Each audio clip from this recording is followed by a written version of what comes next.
Lord of Mysteries Chapter 3 Melissa 6. Melissa gave her elder brother a piercing stare before turning to walk to the cupboard. She took her toiletries and towel before opening the door to leave. She headed for the public bathroom.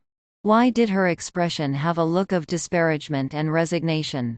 Is it a look of love and concern for a retarded brother? Xu Mingrui lowered his head and chuckled.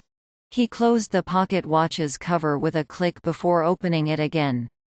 He repeated this action as his idle thoughts focused on a question. Klein committed suicide without a silencer. Well, I'll consider it as suicide for now. His suicide should have caused quite a commotion. Yet, Melissa, who was just a wall away, did not notice it at all. Was she sleeping too soundly? Or is Klein's suicide shrouded in mystery to begin with? Click. The pocket watch opened. Clack. The pocket watch closed. Melissa returned from washing up and saw her brother's subconscious act of constantly opening and closing the pocket watch. Her gaze was once again glazed with exasperation as she said with a sweet voice, "Klein, take out all the remaining bread. Remember to buy fresh ones today. There's meat and peas too.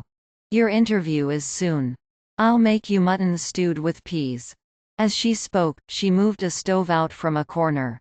With some charcoal, she boiled a pot of hot water. Before the water boiled, she opened the cupboard's lowest drawer and took out what seemed like a treasure, a can of inferior tea leaves.